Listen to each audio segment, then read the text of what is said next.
So there's a rumor that the Trump administration has sent a list requesting certain higher level cartel members to be delivered to the United States. And then this is, again, speculation that potentially even AMLO himself is on that list. Now, when we're talking about popularity and specifically this party who coalesced around this one figure being on this list, how could this shake out? And also, do we have any reason to believe that these rumors are true? Yes. So we must handle this with great delicacy. And I want to be clear to the listeners that this is all secondhand. But anybody who's paying attention to Mexican Twitter is very robust, by the way. It is a delight. Do you follow Mexican Twitter? I do not follow Mexican Twitter, and I only know about this from I sat in one of the meetings that I'm usually not in for the campaign for the Secure and Sovereign Nation campaign. Yes. And we were talking about new priorities, which we need to have a separate episode on. Okay, we can do that for SSN. But we had someone there potentially confirming some of these rumors. We did. So it was news to me. But yeah, tell me more about the Mexican side of Twitter. Let me talk to that then. So one thing that we have urged at the foundation for years, actually, at this point, is that the United States needs to demand accountability from the political class that supports the narcos in Mexico. So it is not enough to deliver actual formal cartel members to justice in the United States. Not enough to arrest them. It's not enough to send them there. That's all good. That needs to happen, and they should.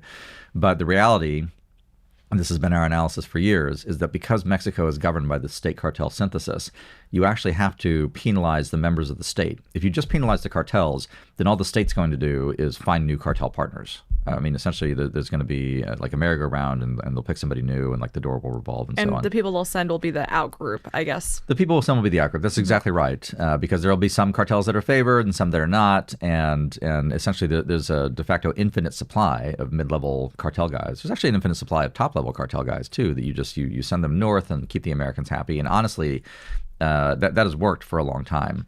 But what we need to do is we also need to go after the politicians without whom that synthesis would not work. And there's a lot of them. They're governors, they're senators. They probably include President Andres Manuel Lopez Obrador. There's a lot of evidence that's been published in the New York Times and ProPublica and from the DOJ and so on, suggesting that he has been in some way on the payroll of the Sinaloa cartel since 2006. So the most important figure in Mexican civics, even now, is probably a narco to some extent. They call him the Narco-Presidente on Mexican Twitter. So we need to go after these people. What has happened literally in the past week is there has been a ton of chatter. And we have to stress it's just chatter, right? That the United States has very quietly delivered a list of politicians, not criminal narcos, not cartel men, but politicians that we want arrested and extradited to the United States. And it was such an extraordinary thing. What you'll read, and again, all this is floating out in the public record, and you shouldn't immediately credit all of this, but what we read is that there's been emergency meetings in the Palacio Nacional over it, that it's a real crisis. It sparks a real crisis in Mexican governance because, of course, this is gonna require taking on the core of Morena. At the core of Morena is this state cartel partnership. We have to understand it's not like a few corrupt actors. Like these are central figures to the regime. And so I asked people that we know in Mexico City. I'm going to sound like this very vague, sound like Candace Owens at this point. Like I asked people who know the conspiracy. Are you going to edit that out? You got so spicy there for a second. See, I don't want to, but anyway. No, that's fine. But let's continue from here. Wait. Well, so let me finish though. So I asked people, and so they went and they asked people, and every single person, because it was multiple individuals that we asked, came back and told me that the list is real. So again, can I confirm it? Absolutely not. I can't confirm it. I don't know. I haven't seen the list. I don't know who's on the list. But everybody that I would ordinarily ask about things like this have told me that the list is real. They also have told me that they don't know what's on the list. But if that's true, if it is true that we have given the Mexicans a list of narco-politicians that need to be rounded up, then it means that two things have happened. First, whoever is running the Mexico policy in the administration is doing the right thing, and kudos to him. It's not clear to me exactly who it is, but that's good, because we're actually pursuing the American interest vis-a-vis Mexico, which is phenomenal. The other thing it means, though, is that it's going to force the regime to choose, and it is the crisis in the regime, if pursued to the hilt, that we have wanted to push for a long time, because Claudia is going to have to make a choice. She's going to have to choose between us or them. She's going to have to choose between the partnership with the Americans or the partnership with Andres Manuel. And from our perspective, we should be clear, it's a win, whichever she picks. Because if she chooses the partnership with us, fantastic. And if that happens, we owe her every ounce of cooperation and security that we can provide and intelligence that we can provide, because she will be taking a tremendous risk and actually demonstrating some bravery, in my view. If she chooses Andres Manuel and his cohort, whether or not he's on the list is irrelevant, then that too is a choice, and we have the ability to bring consequences. As longtime listeners here know, I don't think the consequences need to be military. I mean, obviously you should retain all options on the table, but the lever that we have at hand is USMCA. And if there is a positive decision to protect the political class that connects with the narcos in defiance of an explicit request from the United States, then we should wash our hands of that economic relationship. And good luck to them. And for listeners who haven't been keeping up with the last two episodes, we've been talking about the USMCA, or U.S.-Mexico-Canada Agreement. Yes. And that's set to renew in July or June this summer. Well, the reauthorization has to be in by July 1st of this year. Yeah. Right. So this summer this is coming, and this is a trade agreement, but what you're proposing is tying security guarantees to trade 100%. and using that as a point of leverage. But something that I'm wondering about, so we heard about this rumor that there's a list of politician narcos who has been delivered to Mexico requesting them. And then a few days after that, on January 21st, this is an article from the Daily Wire, dozens of Mexican cartel fugitives flown to the United States to face justice. Great. So Pam Bondi stated that this is another landmark achievement in the Trump administration's mission to destroy the cartels.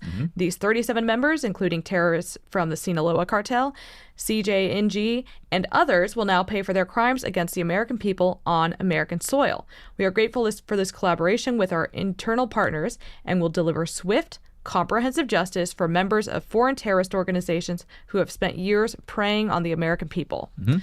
So this comes out only a few days after potentially this other list was floating around. Are these personnel connected in any way? Could this be a way of Mexico trying to start delivering on the list? Yeah. Well, no. So this isn't the list. The rumored list. Again, we have to emphasize this: rumors. The rumored list. This is not the rumored list of people.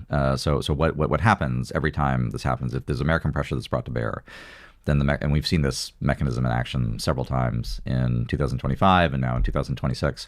The Mexicans will suddenly discover that they've got 24 people that we want, and they'll send them north. So I assume they're holding several hundred more in reserve. So every time, and their intent is obviously it's a pressure relief valve. They're going to say, well, we can't give you Governor X, we can't give you Senator X, but I will give you these 24 people, 37 people in this case. And I think in total over the last year, it's been close, I think about 90 some people that have been delivered to the United States.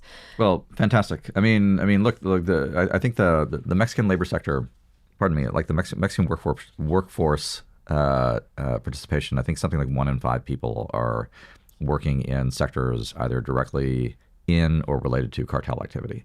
So we got 90 of them. Great. I mean, putting great. That's good. Yeah, out there this is fine, but it is. So what they're doing is necessary, but it's not sufficient. It's not sufficient. They have to do more. They have to break the alliance, the political alliance with the cartels. And that's what we keep harping on. So fantastic. Love to see it. Glad they're in. Welcome to Texas for all of them. But I'd much rather see their political partners on a plane heading north. Are you expecting that over the next few months we'll be seeing more stories of more, I guess, lower level, in this case, cartel members being sent over?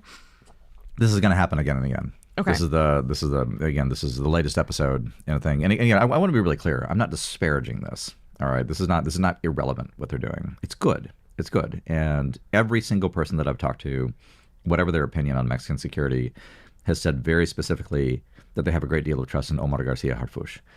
I haven't met him. I don't know, but I actually do take their word for it. So I think my impression is that he is making a good faith effort to do these things. Mm-hmm.